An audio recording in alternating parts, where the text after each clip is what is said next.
Well, I'm recording now. I didn't know I could record a breakout. Well, let me further say that from the standpoint of what we're doing, there is a particular organization called the United Nations Global Compact. They were launched in 2000 alongside the UN Millennium Development Goals. Their idea was to involve businesses with civil society to impact local events that governments themselves weren't able to do. But there is now what's called a CFO task force, Chief Financial Officer Task Force, that is committed to spend $130 trillion to impact the Sustainable Development Goals. So I strongly recommend that Live and Let Live identify which, if any, of those goals that it's involved with and attract those monies that are already being set aside to address these issues. Yeah, okay. And it's specifically about sustainability, that money? Well, it's specifically about leaving no one behind. That's the overarching goal. Thank but you. It's the second iteration of the Millennium Development Goals, which was intended to achieve peace on Earth during our lifetime. It's a 1,000-year plan. So this is broken up into 15-year segments. This is just the second segment. In 2030, there'll be a new name, but it's still the same objective: to achieve peace on Earth during our lifetime, to leave no one behind. Yeah. But there is a component directed to climate change and climate adaptation. That's where the focus is. So that's where the trillions of dollars have been invested or directed to be invested in.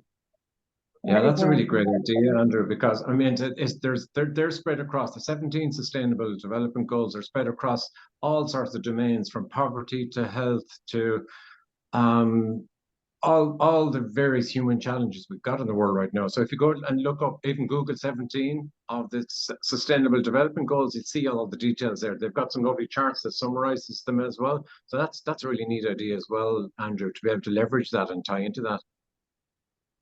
Very good. And just so, did I hear the name? I want to make sure I wrote the name down correctly. CFO Task Force? You can Google it, CFO Task Force. Perfect, thank you. Yeah, Chief Financial Officer Task Force. Thank you. Certainly. Very good.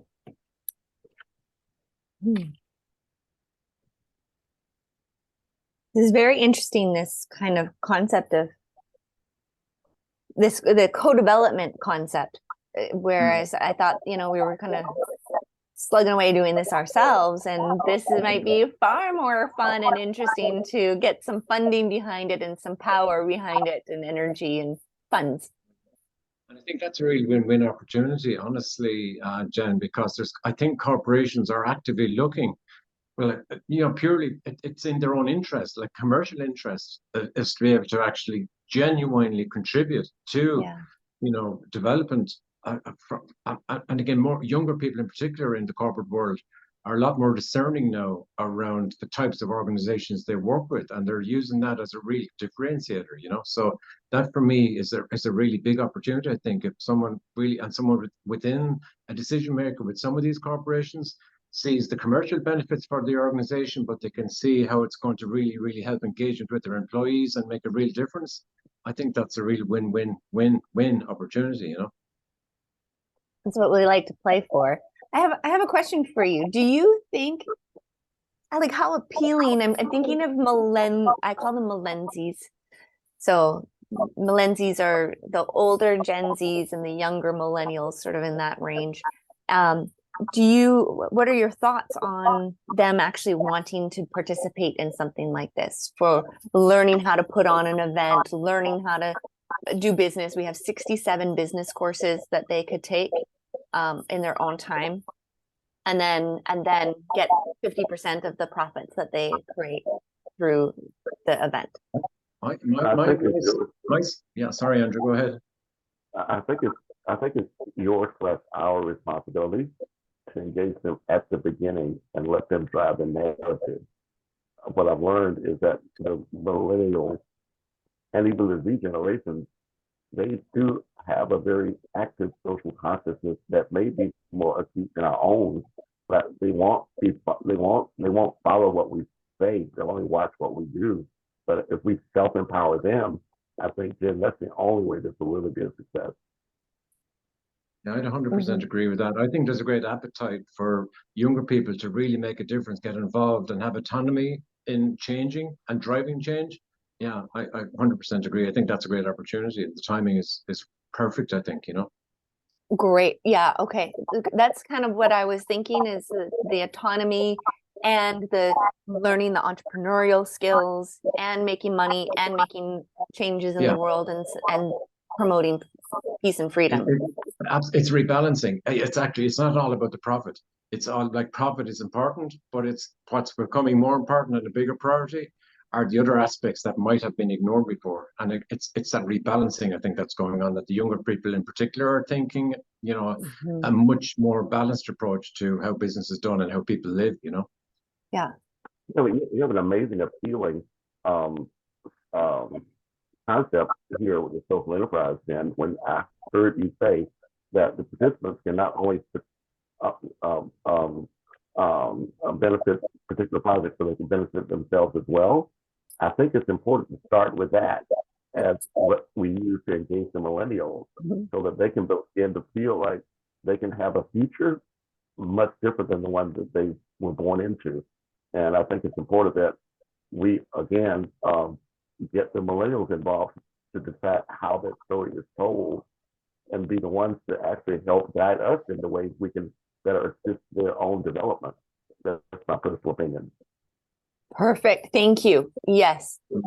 Yes, absolutely. That's a great suggestion. And we haven't developed the communications plan around that yet at all. So this is fantastic. It's great timing to make sure that we're focusing on their benefit. Absolutely, with the business, like with that, the concept of, you know, these 67 business trainings that they could do and what that would look like and how the onboarding program even looks like. We're just having those conversations. So yeah. Anything else that's showing up as a possibility of, or who do you know who could support this project? Well, with the limited time we have left, I'd like to turn it over to you, Jen, to let us know what's already on the table, to find out what we could maybe suggest to what you already have in mind. This is the first time I've heard about 67 courses. I've heard nothing, so I have no clue, but I suggest that we identify what we have and then work from there. That would be my suggestion. Excellent. Okay. So, and like I said, we're digging the foundation here, so we don't have a lot. However, between Zen and I, we've both had a lot of event planning. Oh, there 2 minutes. Okay. So we've had a lot of event planning. I worked on the Olympics. I've done all kinds of different things, and I've been doing events for a long time. So as we've both been in business, and so we're bringing all of our templates together. And my actual event coordinator previously has joined the Live and Let Live movement. She was unable to make it today, unfortunately. And we've worked together for 6 years.